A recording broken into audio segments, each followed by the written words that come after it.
Dana Bradley, she wasn't a bad kid. She was spirited, but she wasn't bad. Raised by a single mother in a small, shitty little town in Newfoundland. That's in Canada, for those of you who are ignorant. I guess being the prettiest girl in the village, well, it had its benefits, but it had its setbacks, as every toothless fucking Newfie in town wanted to roll on top of her and blow his load in her. And she knew at 14, well, she was probably peaking, and things were gonna be downhill soon. The only thing left would be to work in the fish factory.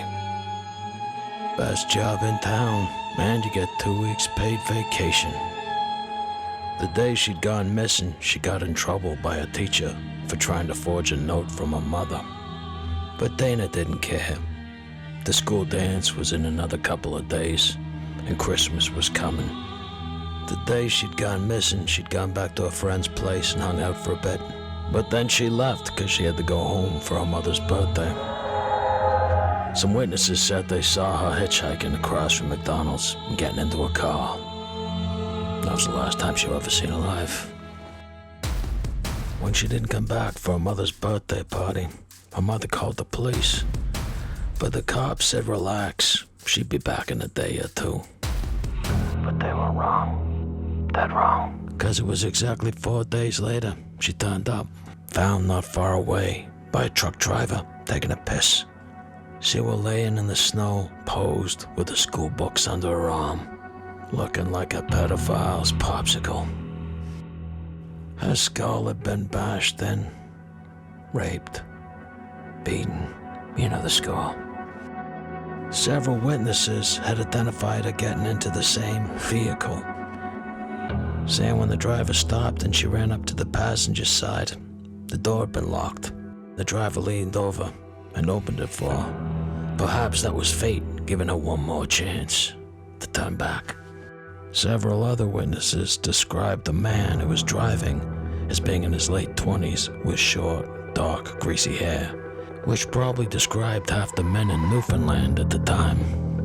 Cops checked over 2,000 vehicles, but to no avail. It was in 1986 that a man came forward, claiming to have murdered Dana. He was arrested, but then he took back his confession, and he was released a short time later. Despite this, Newfie cops remained positive they'd get their man. We're hopeful we'll have success sooner rather than later, but we're very confident that we will have success. You obviously can't put a time frame on it, can you? No, I can't, and I don't think that anyone else can. This is not at all possible. It's just to reiterate that we feel we're doing all that we can possibly do. We've got the full support of the community, have had since the beginning.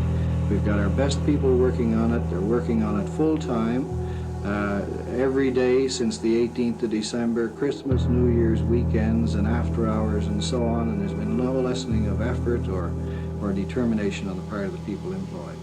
How many suspects would you say you've actually brought in and questioned? Well, we've literally talked to thousands of people, and certainly they're not all suspects. But And despite several bogus leads that took the cops on a wild goose chase, weeks turned into months, months turned into years, and years turned into decades, and then the case went cold. With all the principal people involved in the case either dying or retiring. But it was in 2016 that the jizz that they scraped out of Dana in 1981, while technology got good enough where they were finally able to throw it into the jizz detector.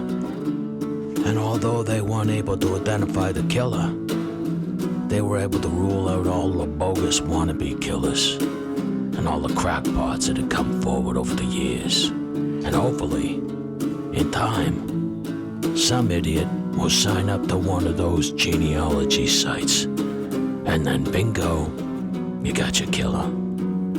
Probably a Newfie killer.